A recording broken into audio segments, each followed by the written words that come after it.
Hey guys, it's ATV All Things Vita, and I'm just going to give you my review for the new PS3, PS Vita game Guacamelee. If you don't know already, this game is a cross-buy, cross-save game for both PS3 and PS Vita, which you can get both versions, of course, for $15. And so I did play mostly the whole game on the Vita, but I did download it on the PlayStation 3 just to try it out, see the differences. And so I will be focusing only on the Vita game, but from what I saw, it was basically exactly the same. So on to the review. Guacamelee is a platformer made by the same people, Drinkbox, who brought us Tales from Space: Mutant Blobs Attack, which is arguably one of the best platformers on the Vita right now. So there were definitely some high expectations for this game, and in all, I think, at least for me, they went above those expectations. So the game takes place in Mexico, and you play as a agave farmer, Juan, who has a secret love for a girl who is known throughout the whole game as the president's daughter. So in the beginning of the game, an evil skeleton named Carlos Calcas takes the president's daughter captive, and I guess trying to take over the world. Although there's no voice acting in the game, all the characters are very well done. The conversations are very entertaining and definitely keep you interested. The game has a very big sense of charm and humor that adds to the experience. Now, about 5 minutes into the game, the main villain actually kills Juan, the main character, sending him into the world of the dead. He then comes back to life with the help of some lady, and he transforms into a very strong and powerful luchador, or Mexican wrestler, and sets off to go save the president's daughter and the world. So in all, the story of the game is very entertaining and charming. All the characters are captivating and definitely make you care about what happens in the game. Now, the gameplay in Guacamelee is not just based around platforming. There's also a lot of combat that factors into the game as well. Actually, one might say that the gameplay is split 50-50 between platforming and combat.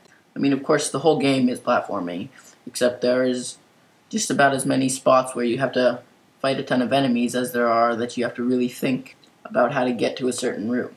The combat fits perfectly for the game. There are just enough enemies to keep things interesting, and the same amount of different types of attacks and blocks, and even some small combos that make it so the combat is not too confusing, but also is a lot of fun. Now, for the most part, the platforming is what you'd expect from any other platformer. You jump from room to room, overcoming different obstacles. But Guacamelee has a few tricks up its sleeve to spice up the normal platforming formula. Juan can actually navigate through the dead world and the alive world. This makes for some very interesting puzzles, especially for when you can earn the ability to navigate through them freely. This brings up another point. About every 30 minutes or so, Guacamelee adds a new element that makes platforming a lot more interesting. Things like double jumps and sliding on walls are things that most platformers just give you off the start, but Guacamelee lets you unlock them over time. Some people may not like it, but I think it's a perfect way to spice up gameplay when things start to get a little bit stale. And the upgrades come at perfect times. Right as things start to get boring, they add in something new that makes it a lot more fun. Now, one other thing I'd like to mention is that Guacamelee is almost like a free roam.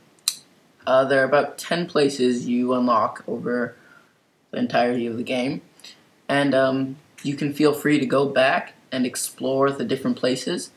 There's a few different towns that have a ton of different people to talk to and buildings to go into and even side missions to complete. And so that actually is pretty interesting, and it's not something you see from a lot of platformers. Maybe you can access a room at the beginning of the game because you didn't have a certain ability, which gives you much reason to backtrack in order to get all collectibles and also platinum the game. It's really fun to explore the different levels, and it's a great and innovative idea. Now the art style for Guacamelee is absolutely amazing. I'm not sure what it is about the art style, but there's something about what the game makes you feel when you play it.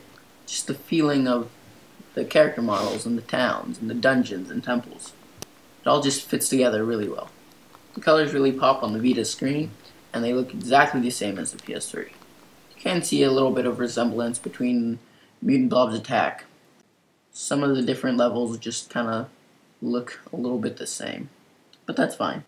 Now for how challenging the game is a pretty difficult subject. I've heard some people say that the game is too short, but that has not been the case for me. Now maybe it's just me being really bad, but I thought the game was a fine length. Frankly, I don't think it's too short, but it's definitely not that long. I mean, for a $15 download, I guess you could say you get what you pay for. Not to mention the Platinum trophy that seemed pretty easy to get, but not too easy. In all, this game is just amazing.